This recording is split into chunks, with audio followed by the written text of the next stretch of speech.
In today's Leeds news, Leeds chase Blackburn midfielder, Brendan Aronson to stay, Pat Bamford might be finished at Ellen Road, Mark Roca exit talks, and Radrizzani Leeds United sale latest information.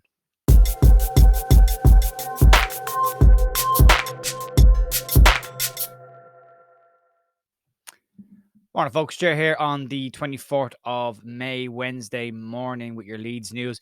Not a massive amount of big stories, a couple of small ones just to get through, and then keep you updated on the ever-developing situation between Leeds United, the San Francisco 49ers, and Andrea Radrizzani and Sampdoria in that mix. We'll get to that at the back end of this. So we'll start off, and let's just crack on and get into this. And we'll start off with news of potential incomings in the summer.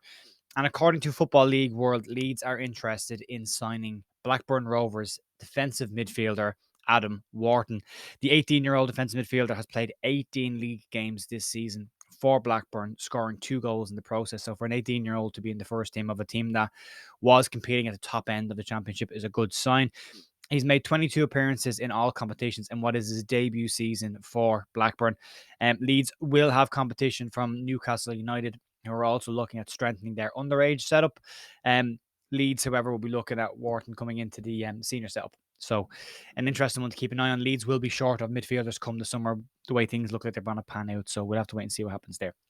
Speaking of people who may be staying at Leeds, according to Twitter account MLS, transfers, I'd normally say pinch of salt, but they were the ones that said Weston McKennie to Leeds was off way before everybody else did. So they got that one bang on the money. So we'll say let's have a little bit of faith in this one. So anyway, according to Twitter account MLS transfers, Brendan Aronson will be staying at Leeds United. The £25 million signing has been said that it will be part of what will be the team to try and bring Leeds back into the Premier League should Sunday go the way everyone's expecting it to go. They also claim that this is due to a number of reasons, that the release clause that is in his contract or might be in his contract might be quite high in and around the fee that Leeds paid from, and there isn't an interest in people paying that kind of money for him. Also, Leeds are keen to keep the player because they see talent in the player developing over the next couple of years. Still a very young player. But they say it could just be a lack of interest in clubs trying to buy him. That will also mean he'll stay at Leeds, but Leeds themselves want the player to stay at Leeds. I think he'll do very well in the Championship, personally. I think he needs a big summer. Needs to bulk up a little bit. I think we'll see a different player next year. Fingers crossed if he does stay. Some good news again. We'll keep up to date on the underage European Championships and World Cups that are going on at the moment as well. But we'll start with Charlie Crew and captained Wales under 17 to a 3-0 win against Poland in their game last night. Really keen to see how Charlie Crew gets on, how Wales get on. So far, we've seen the Wales under 17s, the Leeds United under 20s, the England under 20s, all winning. So it's great to see that, and we'll keep an eye on their progress over the course of the summer as well. Moving on, Pat Bamford might be finished at Ellen Road, and according to Fichias in Spain, Pat Bamford has received proposals from other clubs around Europe. They say that Bamford will consider his future at Leeds United due to a second injury-plagued season, as well as serious threats that he received online.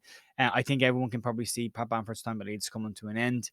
Again, just based on the amount of injuries he's had, it really has curtailed his season this year and last year as well, and has stopped him getting the kind of run together that we saw in the first campaign in the Premier League. It would make sense for Pat to look for a fresh start after what's happened. However, going into the Championship, Bamford could probably be a big asset for Leeds in the Championship. But again, we'll have to wait and see. I think a lot of decisions need to be made on a lot of players who've been here for a while, and there'll be some very big and tough decisions made in a couple of weeks' time. So we'll wait and see.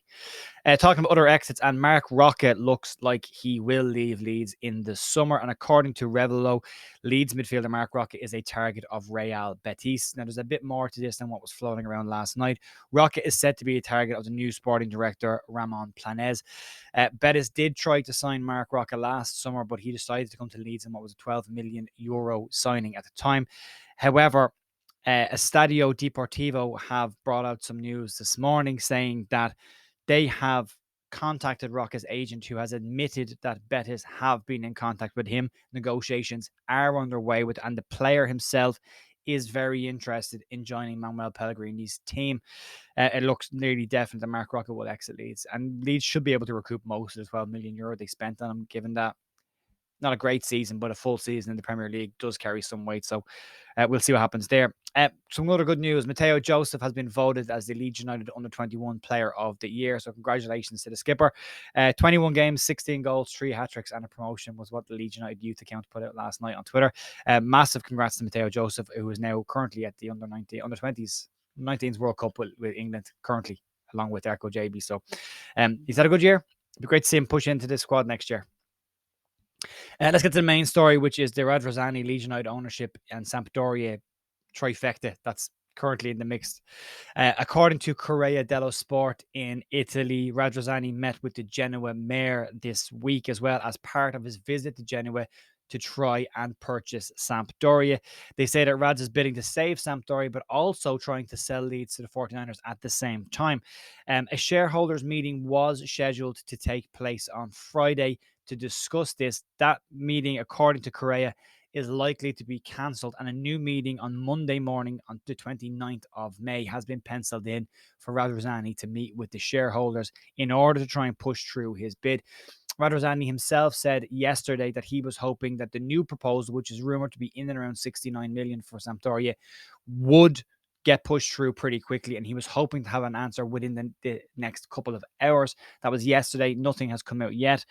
However, Sampdoria and Leeds United fan Fabrizio Truciano was speaking with BBC West Yorkshire last night. He's a Leeds United fan and also a Sampdoria fan, so he gets to keep Radrizzani no matter what happens.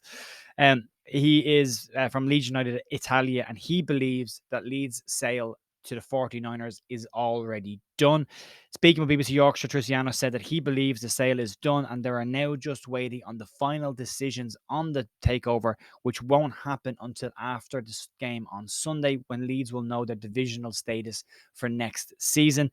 The issue here is literally around what the funding is going to look like. How much money is Radrizzani going to receive? If it's the Premier League, it's slightly more.